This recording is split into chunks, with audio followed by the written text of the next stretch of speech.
네, 오늘 본 말씀은 마태복음 6장에 나온 말씀인데요. 아마 이 말씀도 우리가 너무 잘 알고 있는 말씀일 거예요. 근데 이제 이 말씀을 보통 이제 어떻게 생각을 하느냐면 기도의 양이 채워지지 않아서 응답되지 않는 겁니까? 라고 질문을 하는 사람들이 적지 않아 있습니다. 근데 우리 스스로도 이런 생각을 할 때가 많아요. 왜 응답되지 않을까? 하나님 앞에 내가 이렇게 기도하는데 왜 응답되지 않을까? 할 때 종종 이렇게 말을 하시는 분들이 있어요. 기도의 양이 채워지지 않아서 하나님께서 응답하시지 않는 게 아닌가? 근데 한때는 그런 건가? 이런 생각도 했는데 정말 성경에서 내가 기도의 양을 채우지 않았기 때문에 하나님께서 응답해 주지 않은 건가? 우리가 좀 생각을 해볼 필요가 있어요. 기도의 분량이 채워지지 않아서 응답되지 않는 걸까? 정말 그런 걸까요? 하나님께서 우리에게 기도의 양을 채우라고 말씀하신 적이 있느냐를 살펴봐야 되잖아요. 그러면 하나님이 그렇게 말씀하셨다면 그 말이 맞는 거니까. 그러면 기도의 양을 채워야 되면 얼마나 큰 양을 채워야 되는 건지, 작은 종기에 채워야 되는 건지, 아니면 큰 그릇에 채워야 하는 건지, 그 기준을 성경에서 말씀해 주지 않는다면 우리가 양이 어느 정도 되는지 어떻게 알아요? 그렇죠? 이제 그렇게 만약에 기도의 분량을 채워야 한다는 게 맞다면 하나님께서 그렇게 채우라고 말씀을 하셨어야 하고, 그러면 참 이게 구분하기 쉽지 않은데, 그러면 그 기도의 양이 얼마나 되어야 하는가 우리가 좀 고민해 볼 필요가 있는 거죠. 그래서 이 본문이 어디 나와 있냐면 마태복음 6장 5절부터 8절 말씀인데요. 우리 같이 한번 읽어보겠습니다. 또 너희는 기도할 때에 외식하는 자와 같이 하지 말라. 그들은 사람에게 보이려고 회당과 큰 거리 어귀에 서서 기도하기를 좋아하느니라. 내가 진실로 너희에게 이르노니 그들은 자기 상을 이미 받았느니라. 너는 기도할 때에 내 골방에 들어가 문을 닫고 은밀한 중에 계시는 내 아버지께 기도하라. 은밀한 중에 보시는 내 아버지께서 갚으시리라. 또 기도할 때에 이방인과 같이 중언부언하지 말라. 그들은 말을 많이 하여야 들으실 줄 생각하느니라. 그러므로 그들을 본받지 말라. 구하기 전에 너희에게 있어야 할 것을 하나님 너희 아버지께서 아시느니라. 아멘. 여기 나오죠. 그들은 말을 많이 하여야 들으실 줄 생각하느니라. 양이죠, 양. 몇 시간, 며칠, 얼마 동안 기도했냐 이거예요. 이 기도의 내용은 전체는 보지 않고 여기만 보는 거예요. 그들은 말을 많이 하여야 들으실 줄로 생각하느니라. 그들이 누구라고 생각도 안 하는 거죠. 하나님은 기도를 많이 하는 걸 좋아하시는구나. 그 말 자체는 틀린 게 아니에요. 하나님 앞에 오랜 시간 기도하고 하나님과 교제하는 거 하나님 원하세요. 근데 그거를 양으로 따져야 하는 거냐? 우리가 응답받을 때 그럼 그 양을 채우지 않아서 응답받지 못한 거냐라고 하는 것은 좀 살펴봐야 하는 거죠. 기도가 응답된다는 것은 하나님의 의지에 의한 것인가, 우리의 정성에 의한 것인가, 이거부터 생각해 봐야 돼요. 우리가 기도의 응답을 받는데 이것이 하나님의 의지, 하나님의 뜻에 의한 응답이냐, 아니면 내 정성을 다하면 응답이 되는 것이냐, 어떤 게 맞을까요? 기도가 응답된다는 것은 하나님의 의지에 의한 것인가, 우리의 정성에 의한 것인가? 하이델베르크 교리 문답이라는 게 있어요. 카톨릭 이런 데는요, 교리 공부를 참 많이 하는데 이 개신교는 교리 공부를 잘 안 하는 것 같아요. 교리들이 사실은 서신서에 많이 등장을 하는데 나중에 이제 저희가 그거 볼 때 또 말하기도 하고, 어쨌든 하이델베르크 교리 문답에 보면 기도에 대해서 이제 얘기를 하는데, 그리스도인들에게 왜 기도가 필요합니까? 질문을 하고, 이 교리 문답에 보면은요, 질문하고 답하고 이런 것들이 있어요. 그런데 그 중에 그리스도인에게 왜 기도가 필요합니까? 라는 질문을 하고 답을 뭐라고 달아놓냐면, 기도는 하나님이 우리에게 요구하시는 감사의 가장 중요한 부분이며, 또한 하나님은 그의 은혜와 성신을 오직 탄식하는 마음으로 쉬지 않고 구하고 그것에 대해 감사하는 사람에게만 주시기 때문입니다 라고 말하고 있어요. 이게 무슨 내용이냐?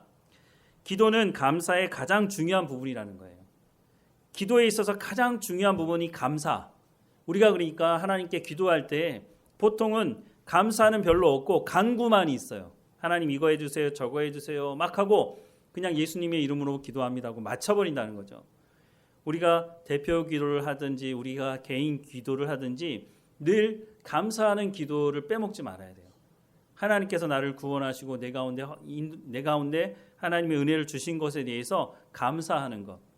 우리가 자녀의 관계도 보면 이건 너무 쉬운 거거든요. 자녀들이 엄마 아빠를 보면서 엄마 감사해요. 뭐 먹을 때도 엄마 이거 너무 맛있어요. 아빠 이거 해주셔서 감사해요. 이렇게 하면 부모의 입장에서 기분 되게 나쁘네. 이럴 부모가 누가 있어요? 기분이 너무 좋죠. 내가 더 많은 것을 해주지 못해서 미안한 마음이 있는데 그것을 가지고 너무너무 감사하다고 그렇게 얘기를 한다면 부모 입장에서 너무 감사한 마음이 있죠. 하나님도 마찬가지라는 거예요. 자녀들이 엄마 아빠만 보면 아빠 이거 사주세요. 엄마 이거 사주세요. 이거 왜 안 해줘요? 뭐 이렇게 얘기를 하는 것보다는 너무너무 감사하다고 나 이거 다른 아이들보다는 좋지 않은 건지 모르지만 나 이거 있어서 너무너무 고맙다고 감사하다고 이렇게 얘기하면 오히려 부모 입장에서는 미안한 마음이 들기도 하면서 기쁘기도 한 거죠. 하나님께 기도할 때 우리가 그렇게 기도해야 된다는 거예요. 그리스도인들에게서 기도, 그것은 하나님과 교제라고 말만 할 것이 아니라 하나님 앞에 정말로 감사하라는 거예요. 그냥 이빠른 얘기가 아니라 하나님 나를 구원하신 거에 대해 감사합니다. 하나님 내 가운데 이렇게 하나님을 예배하게 하시고 기도하게 하시고 하나님 이런 것들 주시고 이렇게 허락해 주신 거, 그러니까 더 나아가서는 어디까지요? 하나님 내 가운데 고난을 주셔서 감사합니다. 왜냐하면 그 고난이라고 하는 것이 나를 망하게 하기 위해서 하나님 고난을 주시는 것이 아니기 때문에 그 고난을 통해서 내가 하나님을 더 깊이 알아갈 수 있도록 인도하시니까 내가 그 고난을 당하지 않았더라면 깨닫지 못했을 것을 그 고난의 시간을 통해서 하나님 알게 하시니까 감사한 거죠. 그렇게 기도하기 시작한다면 우리의 삶에 감사의 제목이 훨씬 더 많아질 거라는 거예요. 그래서 여러분 대표 기도할 때도 하나님께 간구하지 말라는 얘기가 아니라 우리가 좀 더 감사의 기도를 더 많이 해야 되지 않을까. 그럼 내 개인적인 기도할 때도 필요한 게 나중에 있더라도 그렇잖아요. 우리가 부모님께 예전에 여러분 그렇게 해보셨는지 모르겠지만 어느 날 갑자기 일어나서 갑자기 아버지 구두를 막 닦는 거죠. 평소에 안 하다가. 그러면 이제 그게 무슨 사인인지 아는 거죠. 이게 용돈이 필요하구나. 우리가 아버지와 부모님과의 관계 속에서 그렇게 하는 것처럼 우리가 하나님과 관계에서도 똑같은 거예요. 하나님께서 하나님과의 관계를 부모와 자녀의 관계 속에서 말씀해 주시고 있다는 것을 우리가 좀 잘 기억하면서 이 기도를 그렇게 사용하면 좋겠다는 생각이 들어요. 필요한 거를 하나님께서 모르실 리가 없잖아요. 하나님 아시죠. 그런데 우리가 기도할 때 감사는 없이 그냥 간구만 한다면 하나님도 참 조금 답답하지 않으실까 하는 생각이 들기도 합니다. 자, 기도의 응답을 받는 데 있어서 우리가 정성을 다해야 기도의 응답이 된다고 하는 것은 세상에 살아가는 거의 모든 사람들이 가지고 있는 생각이에요. 그 대표적인 말이 바로 지성이면 감천이라는 말이에요. 내가 열심을 다해야 하늘이 감동받는다는 거죠. 근데 그 말이 맞는 것처럼 보인단 말이죠. 왜냐하면 나만 그런 것이 아니라 세상에 살아가는 거의 모든 사람들이 이런 생각을 가지고 있기 때문에 정성이 부족하다. 무당이 굿할 때도 그렇잖아요. 예수 믿는 사람들 옆에 있으면 뭐 부정 탄다 그러고. 근데 무당들 보면요, 저 옛날에 살던 집 앞에 무당이 살았는데요, 정말 자주 씻는 것 같아요. 근데 이상하게도 저만 그렇게 생각하는지 모르겠는데 아무리 봐도요 뭔가 좀 더러운 부분이 있다는 생각이 들어요. 그 성경에도 보면요, 귀신 들린 사람을 표현할 때 꼭 붙는 단어 하나가 있어요. 더러운 귀신. 근데 귀신들도요 자기들이 더럽다고 얘기하면요 되게 듣기 싫은가 봐요. 근데 어쨌든 그 사람들은 그 사람들 나름대로의 정성을 다한다고 뭐 새벽부터 목욕을 하고 열심으로 준비하지만 예수 믿는 사람들 입장에서 딱 보면요 깨끗하지 않은 거예요. 정성을 다하죠. 하늘을 감동시키기 위해서. 옛 사람들도 늘 그런 말을 많이 해서 너 정성이 부족하다. 근데 이거를 어디다 갖다가 붙이냐면 기도에다 갖다 붙이는 거예요. 하나님이 응답하지 않는 것은 네가 정성을 다해서 기도하지 않기 때문이다라고 하는 거죠. 근데 마음을 쏟고 기도하지 않는다기보다는 어떤 양적인 너 새벽 기도 안 했지, 너 작정 기도 안 했지, 그런 식으로 접근을 한다는 거예요. 근데 그런 거는요 바로 이런 데서 나오는 거예요. 기복신앙에서 정성을 다해야 하나님이 응답하신다. 근데 맞는 것처럼 느껴지는 건 아까도 말씀드렸지만 대부분의 사람들이 그 생각을 가지고 살아가고 있기 때문이라는 거예요. 그런데 이것이 바로 우상 숭배의 가장 핵심적인 원리라는 거예요. 정성을 다하라는 거죠. 너 그 정도 가지고는 안 돼. 더 많은 것을 내놔. 너 더 많은 것을 얻고 싶으면 네가 가지고 있는 정성을 다하는 것을 물질로 표현해야 돼. 그래서 굿하는 것 할 때 수십억짜리 굿도 있는 거예요. 근데 그거 사람들이 한단 말이에요. 예수 믿는 사람들에게서는 정말 웃기는 거지만 그 사람들은 정말 진지한 거예요. 내가 이만한 돈을 내고 내가 이 정성을 들이면 하늘이 감동받는다는 거죠. 거의 모든 종교들이 이걸 이용해요. 그러니까 사람들이 그게 맞다고 생각을 하고 그것을 내놓죠. 그게 우상 숭배의 가장 큰 원리예요. 근데 그러면 하나님과의 우리의 관계에 있어서도 그러면 내가 대충 해도 되겠네? 우상 숭배의 원리가 지성을 다해야 하늘이 감동받는다고 그러니까 그러면 나는 하나님 앞에 하나님을 우상으로 섬기는 게 아니니까 그렇게 안 하면 되겠네? 라고 오해하시면 안 된다는 거예요. 하나님과 우리와의 관계를 얘기할 때는요, 지극 정성을 다하라는 게 아니고요, 관계적인 면에서 얘기를 하고 있는 거예요. 조금 전에 말씀드린 것처럼 부모와 자녀와의 관계가 어때요? 자녀가 열심히 구두 닦고 열심히 청소하고 열심히 뭘 해야, 종처럼 무엇인가 해야 엄마가 아빠가 아들로 딸로 인정해 주나요? 그게 아니죠. 내가 아빠의 아들이고 엄마의 아들이고 엄마의 딸이고 아빠의 딸이기 때문에 내가 구두를 닦는 거예요. 내가 기쁜 마음으로, 물론 용돈 타기 위해서 마음이 있기도 하지만 그런 관계를 넘어서는 거죠. 내가 종으로서 그게 하는 게 아니라 내가 자녀이기 때문에 내가 마땅히 해야 될 것을 통해서 아버지와 어머니의 마음을 기쁘시게 하기 위한 것이 내가 뭔가 얻어내기 위해서 기브 앤 테이크 하기 위해서 그런 관계가 아니라는 거예요. 근데 우상 숭배는 내가 그것을 얻어내기 위해서 정성을 다하는 것이지 하나님과 우리의 관계에서는 내가 무엇인가 응답을 받으려고 새벽 기도에 그 시간을 하고 내가 시간을 늘려서 양을 채워서 해야만 하나님께서 나에게 응답하신다고 하는 것은 하나님과 우리의 관계에 있어서는 그 기도가 아니라고 하는 것이에요. 기도를 열심히 하지 말라는 말씀이 아닙니다. 기도를 시간을 내서 훨씬 더 많은 시간을 내서 하나님 앞에 나가지 말라고 말씀을 드리는 게 아니에요. 하나님이 예수 그리스도를 통해서 우리가 하나님을 아버지라고 부르는 관계가 돼 있기 때문에 양을 채워야만, 어떤 시간을 채워야만, 내가 새벽 기도에 나와야만, 이렇게 말씀드리면 또 새벽 기도 안 나와도 되나 보다 이렇게 생각할지 모르는데 그게 아니고 내가 하나님을 사랑하면 더 많은 시간을 기도하게 돼 있단 말이에요. 내가 하나님을 사랑하면 더 많은 시간을 내서 뭔가 해보려고 하는 거죠. 그러니까 지성이면 감천이라는 말을 가지고 기도에 붙여가지고 양으로 무슨 이런 것들을 승부하려고 하는 것은 잘못된 거라는 거죠. 뜻이 하늘에서 이루어진 것 같이 땅에서도 이루어지리다. 이게 어디 나온 거죠? 주님 가르쳐 주신 기도에 나오는 거잖아요. 뜻이 하늘에서 이루어진 것 같이 땅에서도 이루어지리다. 내가 아버지로 섬기는 그 하나님의 뜻을 이루는 그런 관계 속에서 내가 이루어간다는 거죠. 예수님께서 그래서 십자가에 못 박혀 죽으시는 길을 가시는 거죠. 나의 원대로 마옵시고 아버지의 원대로 하옵소서. 내가 원하는 거는 살고 싶은 거예요. 죽고 싶지 않은 거죠. 예수님도 그 십자가의 길을 가고 싶지 않은 거예요. 육체를 가지고 있기 때문에 그게 얼마나 고통스러운 것인지를 알기 때문에 가고 싶지 않지만 아버지와의 관계 때문에 아버지의 뜻을 이루는 것이 아들로서의 마땅한 길이기 때문에 이건 정성을 다하는 것과 관계가 없잖아요. 나의 원대로 마옵시고 아버지의 원대로 하옵소서라고 하고 그 길을 가는 거죠.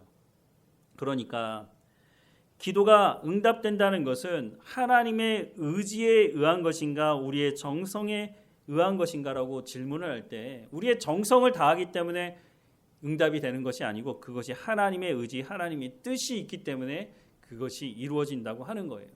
그러니까 우리가 성경을 통해서 하나님의 뜻이 무엇인지를 알아가는 게 너무너무 중요하다는 거예요. 그러니까 여러분 성경을 읽으시라고 제가 자꾸 말씀을 드리는 거죠. 저만 말씀을 드리는 건 아니니까. 기도는 우리의 정성에 의해 응답되는 것이 아니라 하나님과의 친밀한 교제를 통해 하나님의 뜻이 무엇인지를 알고 하나님의 뜻이 하나님의 의지로 이루어지기를 간구하며 응답을 기다리는 과정이라는 거죠.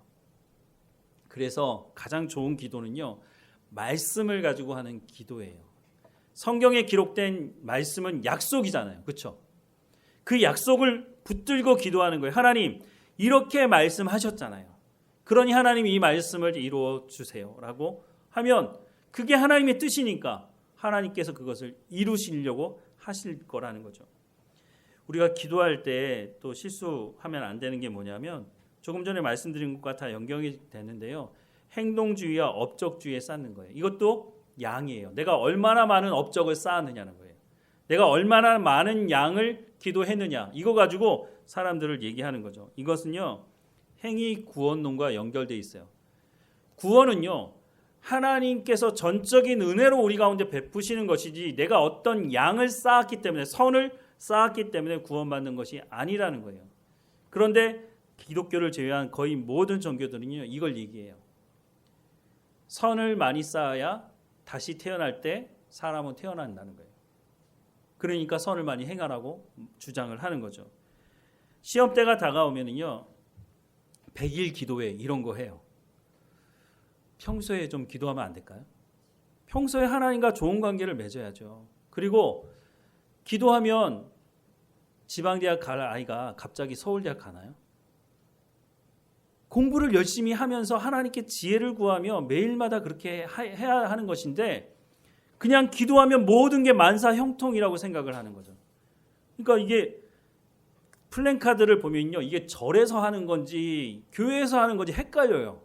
100일 기도회 이런 거 하면은 옛날에 불교에서 하던 거 아닌가요?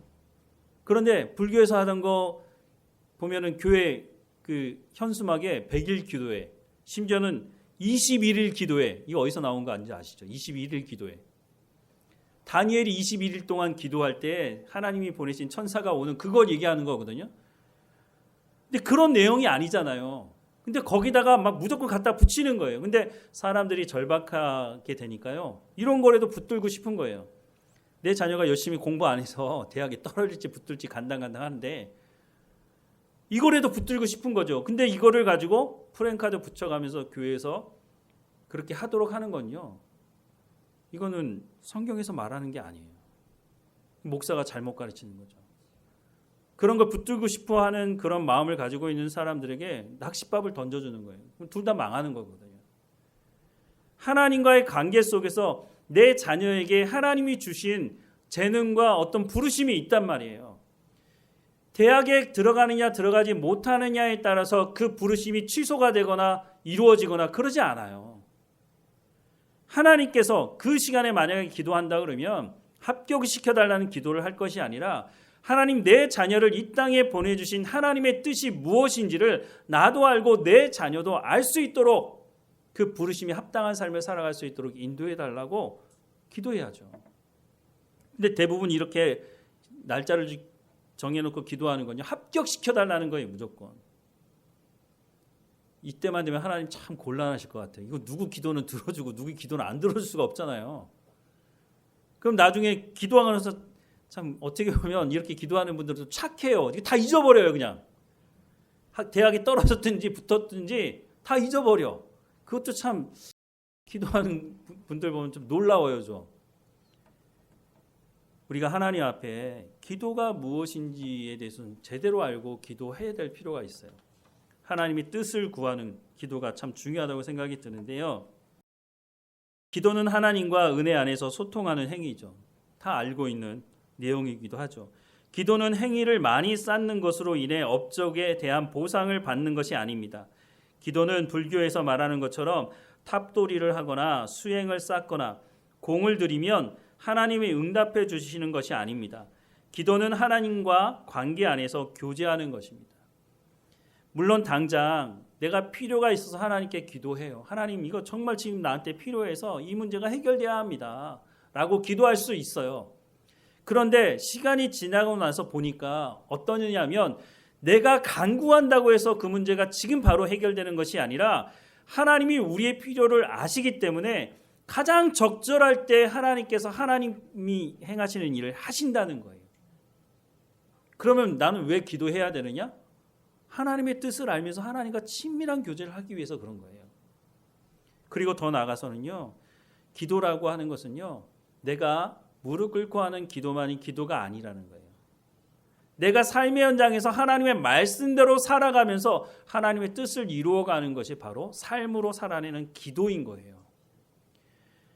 우리가 하나님 앞에 잠잠히 머물러서 기도하면서 하나님께 나가는 시간도 필요하지만, 정말 그 기도가 하나님과 친밀한 교제였다면 우리가 삶을 살아가는 현장에서 그 기도를 삶으로 살아내야 한다는 거예요. 다시 한번 말씀을 드리지만, 기도의 분량을 채워야 한다는 개념은 잘못된 거예요. 내가 하나님을 사랑하면요, 정성을 다하라 이런 말 필요 없어요. 우리의 자녀들도 그렇잖아요. 철이 들면 어때요? 예전에는 엄마 아빠가 뭐라 그러면 아우 왜 이렇게 또 잔소리하나 이런 생각하지만, 철이 들 땐 뭐라고 얘기하죠? 아, 그때 이 말씀을 한 건 나를 사랑해서 이렇게 하신 거구나 알잖아요. 그러면 그때부터는 어떻게 하죠? 자원함으로 부모를 잘 섬기게 되어 있단 말이에요. 우리가 하나님과의 기도가 바로 그런 관계로 나아가야 한다고 하는 것을 말씀해 주고 있는 겁니다. 다시 처음으로 돌아가서 오늘 말씀 읽었던 것을 다시 한번 보면은요, 또 너희는 기도할 때 외식하는 자와 같이 하지 말라. 그런 사람들이 있죠. 그 당시에, 예수님 당시에 바리새인들이, 많은 사람들이 보는 앞에서 기도하죠. 근데 그렇게 살지 않았죠. 그래서 외식하는 자라고 말씀하셨죠. 그들은 사람에게 보이려고 회당과 큰 거리 여기에 서서 기도하기를 좋아하느니라. 내가 진실로 너희에게 이르노니 그들은 자기 상을 이미 받았느니라. 너는 기도할 때에 내 골방에 들어가 문을 닫고 은밀한 중에 계신 내 아버지께 기도하라. 은밀한 중에 보시는 내 아버지께서 갚으시리라. 이게 뭐예요? 하나님과 관계를 가지라는 거예요. 하나님과 친밀한 교제.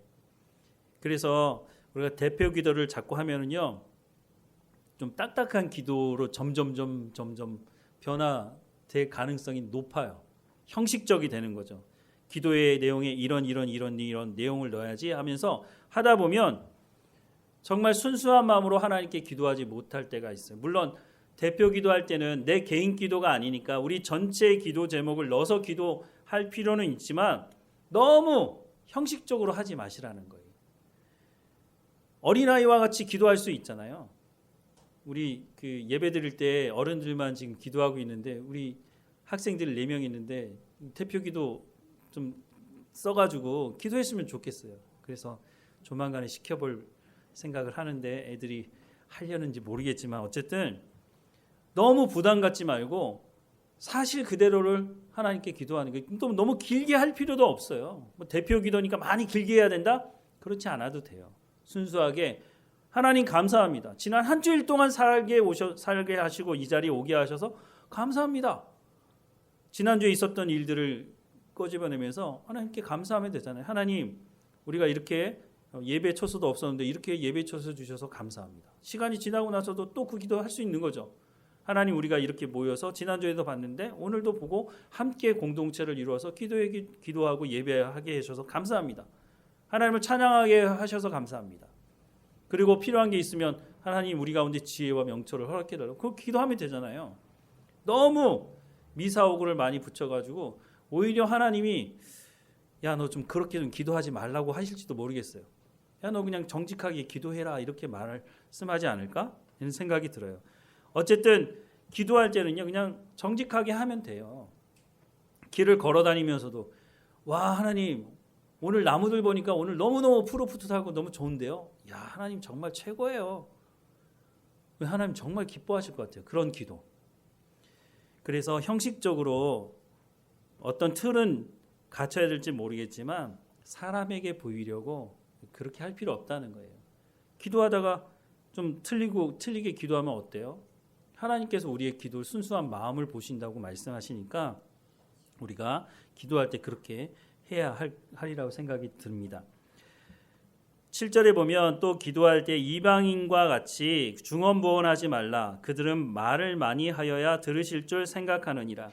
그러므로 그들을 본받지 말라. 구하기 전에 너희에게 있어야 할 것을 하나님 너희 아버지께서 아신다라고 말씀합니다. 여기 이제 보면 이방인과 같이 중언부언하지 말라는 거예요. 중언부언한다는 게 말이죠.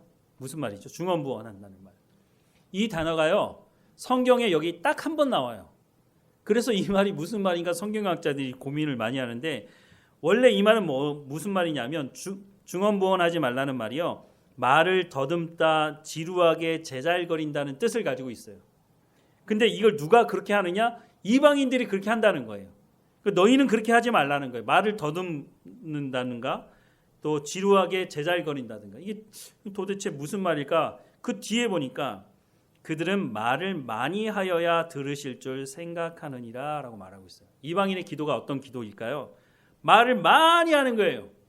했던 말 또 하든지 무슨 말을 하든지 너무 말이 많아. 이게 왜 그러냐면 지성이면 감천이라는 거예요. 양으로 때우는 거예요. 몇 시간 동안 얼마나 많은 양을 했느냐 그것을 가지고 내가 정성을 다했으니까 어떻게 하라는 얘기예요. 응답해 달라는 거죠. 내가 이만한 업적을 쌓았기 때문에 나한테 응답해 줘야 된다는 거예요.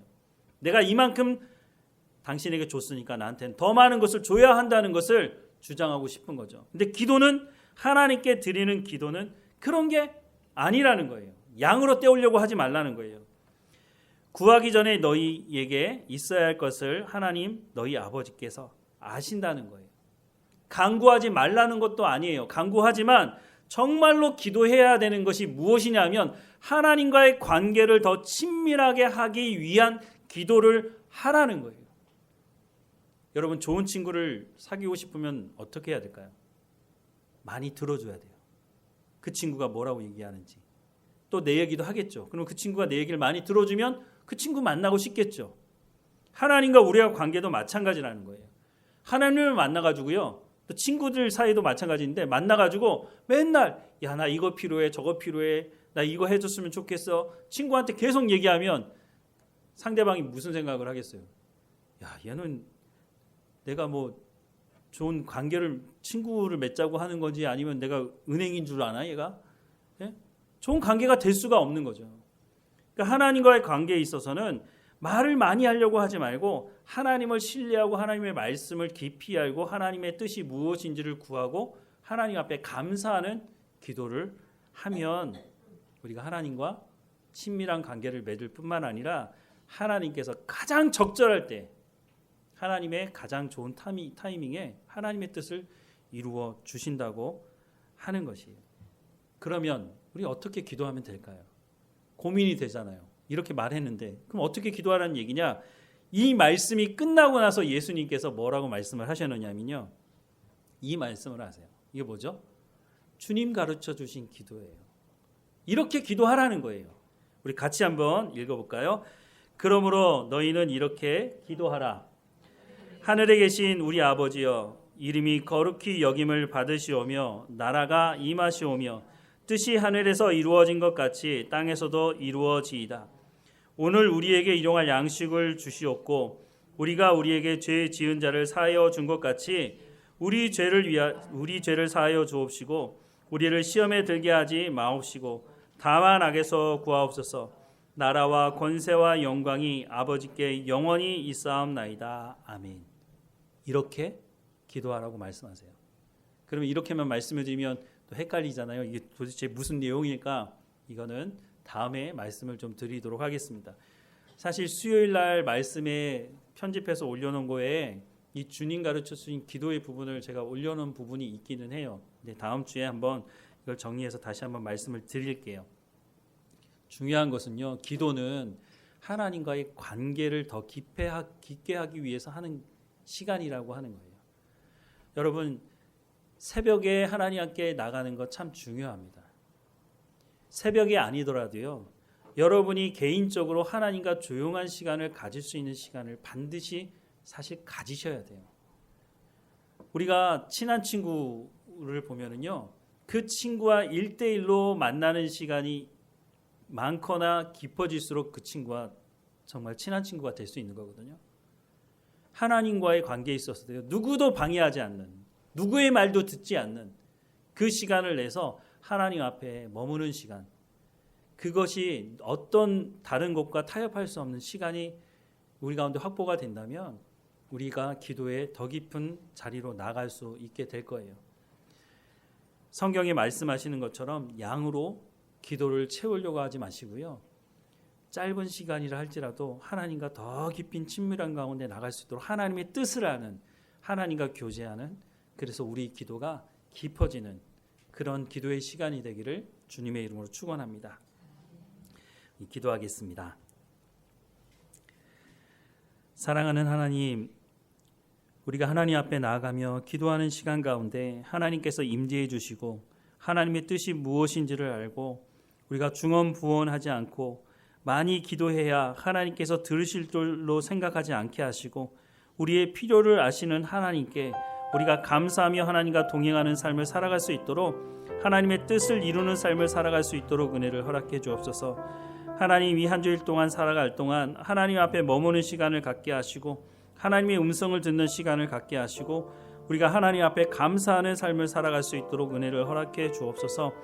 하나님, 우리의 필요를 아시는 하나님께 감사함으로 우리의 삶을 통해서 그 감사의 제목이 열매가 맺어질 수 있도록 하나님 인도해 주옵소서. 하나님, 우리의 연약함을 하나님께 고백합니다. 우리를 불쌍히 여겨주시고 지혜와 명철과 총명과 성령의 충만함을 허락해 주셔서 우리의 삶의 현장에서 하나님이 누구이신지를 증거하는 삶을 살아갈 수 있도록 은혜를 베풀어 주옵소서. 하나님, 우리가 기도하는 시간을 게을리하지 않게 하시고 하나님과 만나는 시간, 하나님과 교제하며 하나님 말씀에 순종하는 삶을 지속해 갈 수 있도록 우리의 삶을 주관하시고 인도해 주옵소서. 날마다 하나님께서 우리 가운데 베푸시는 그 놀라운 은혜에 감사하고 예수님의 이름으로 기도드립니다. 아멘.